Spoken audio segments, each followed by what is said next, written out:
श्री स्वामी समर्थ. आपण सामुदायिक जप घेऊ.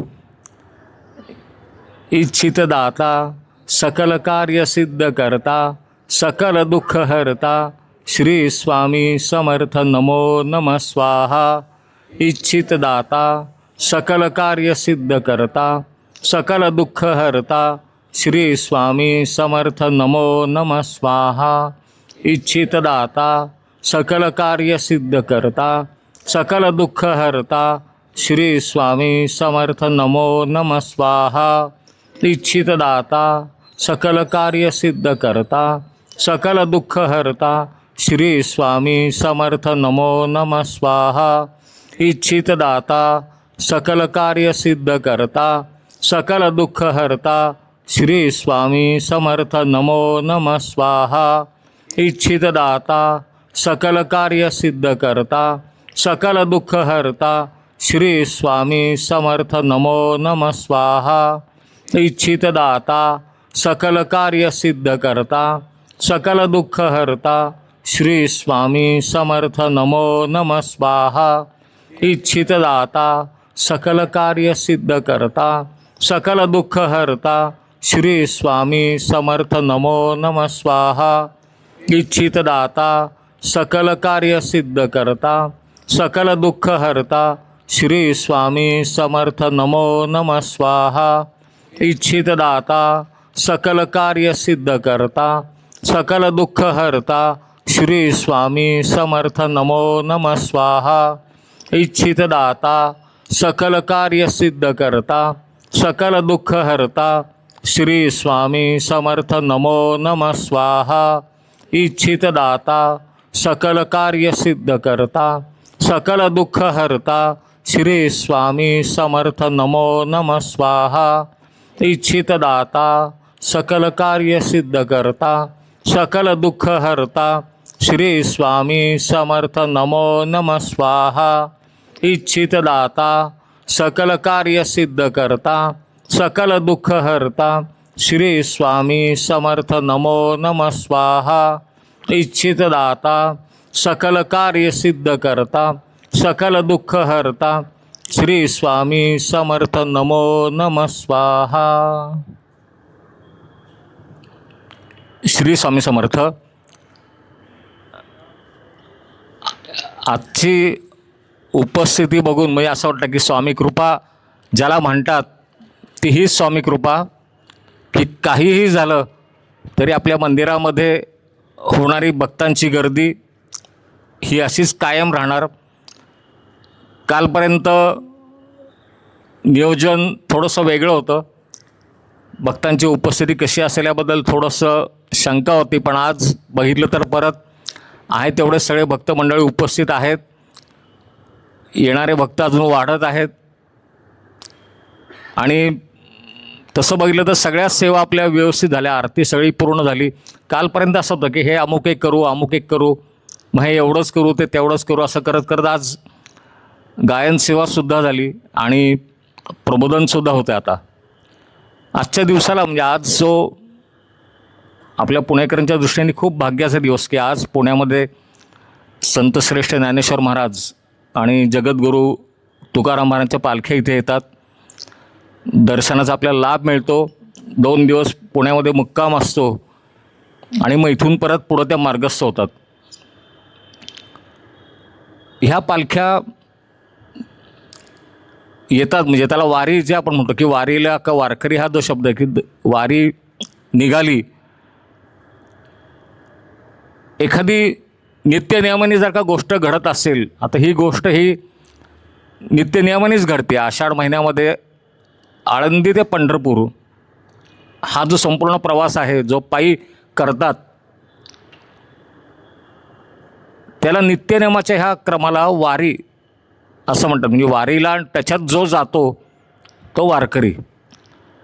आणि हा संप्रदाय ज्यांनी बनवला, वारकरी संप्रदाय हा ज्यांनी बनवला, ज्याचा त्यांनी पाया रचला, संतश्रेष्ठ ज्ञानेश्वर महाराज त्यांचं तिथे आळंदीमध्ये समाधी आहे आणि त्या समाधीपासूनच ही वारी सुरू होती ती पंढरपूरपर्यंत. आणि सुरुवात ज्यांनी केली, अगदी सुरुवातीला असं म्हणतात की जेव्हा श्रीकृष्ण विठ्ठल रूपातीनच जेव्हा राहिला होता पंढरपूरमध्ये, तर त्याला असं म्हणतात की सगळ्या देवदेवतांना काळजी पडली की आता वैकुंठामध्ये कोण येणार म्हणून. तेव्हा भगवान शंकरांनी असं ठरवलं की आपण सगळे मिळून जाऊन भेटू.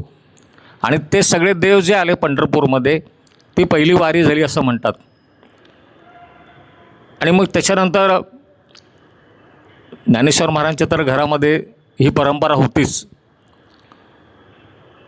एकादशीला पंढरपूरला जाणं हे त्यांच्या आईवडिलांच्याकडे त्यांनी ते बघितलं, संस्कार त्यांच्यावर झाले. आणि मग त्यांनी पण जे सुरू केलं होतं, सुरुवातीला 4 भावंडं असतील, पण संख्या वाढत वाढत वाढत गेली नंतर.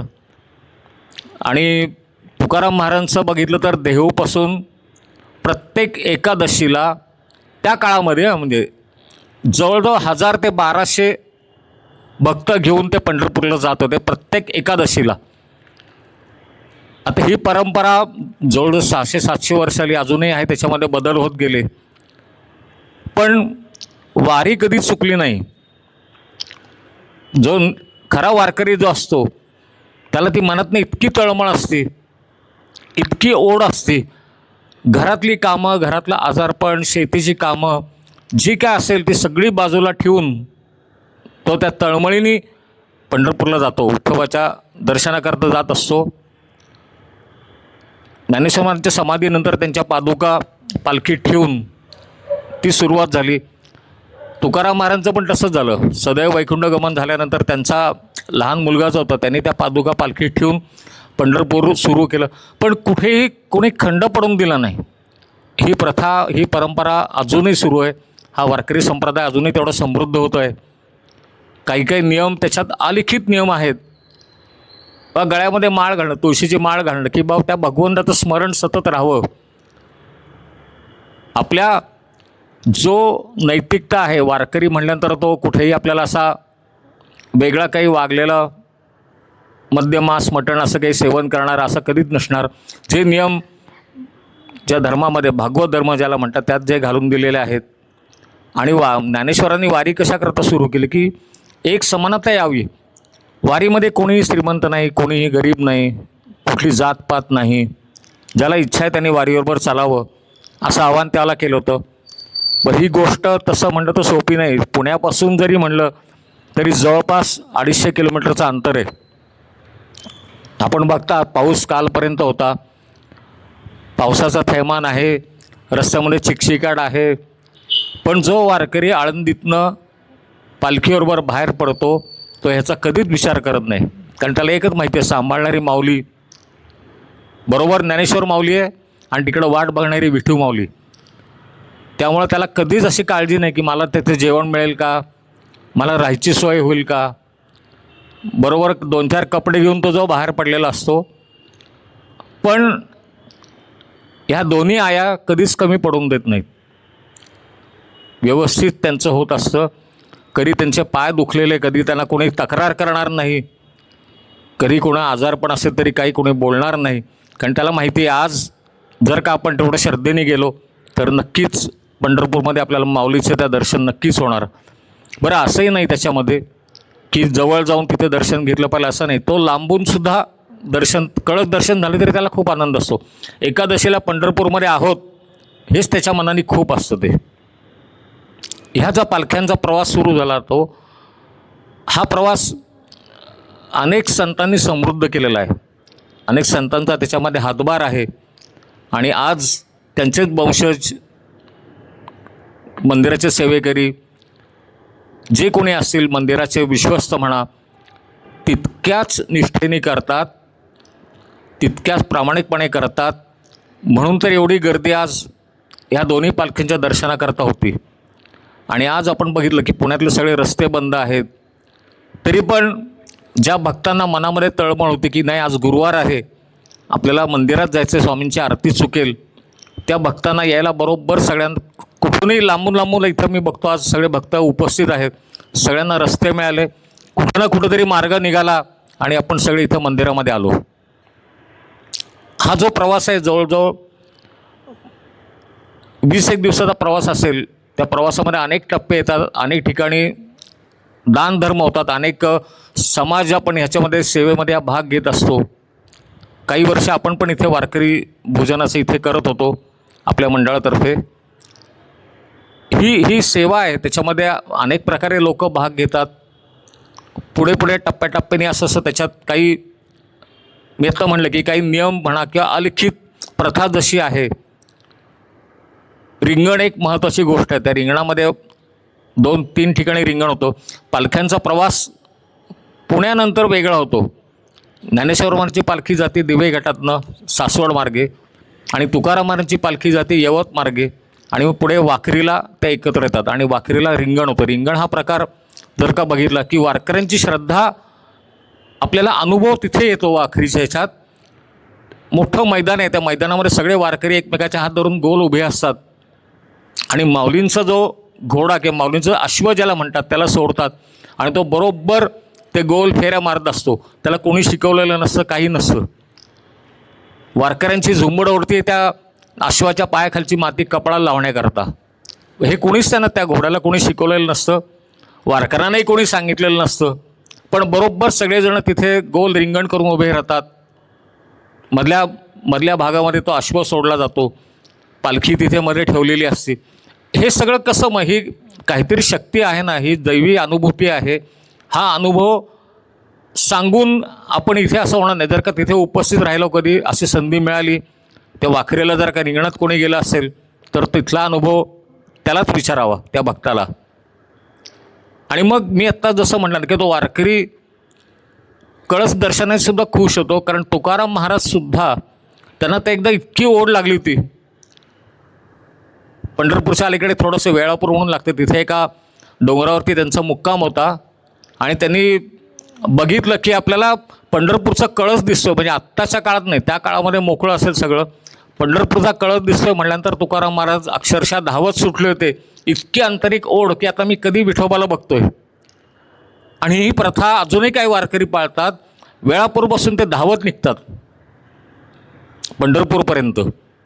पंढरपूरमध्ये जायचं, चंद्रभागा स्नान आणि विठ्ठलाचं दर्शन, याच्याशिवाय तो कधी वारकरी दुसरं काही मागणारच नाही. हे त्याच्यातच सुख मानतात. ही सगळी ही समानता त्या काळामध्ये खूप आवश्यक होती. कारण त्या काळामध्ये धर्मभेद होता, जातीभेद होता, उच्च व नीच वर्णभेद होता. अशा काळामध्ये प्रतिकूल परिस्थितीत ज्ञानेश्वर महाराजांनी सगळं कार्य केलं, ही वारी सुरू ठेवली आणि आज आपण फक्त त्या मार्गावर चालत आहोत. तो मार्ग ज्यांनी आखून दिला आहे, तर ह्या सगळ्या संतांच्या चरणी एकदा कोटी कोटी प्रणाम. आज आपला पालखी सोहळासुद्धा इथे नेहमीप्रमाणेच होईल. पालखीचे सेवेकरी इथे येतील आणि फक्त महाप्रसादच्या ऐवजी आपण इथे कोरडा प्रसाद वाटप ठेवलेलं आहे. पालखीबरोबर जे भक्त जाणार असतील त्यांनी जरूर पालखीबरोबर जावं आणि राहिलेल्या भक्तांनी इथे रांगेत दर्शन घेऊन कोरडा प्रसाद आपला तिथे समोर जी व्यवस्था केली तिथून कोरडा प्रसाद घ्यावा.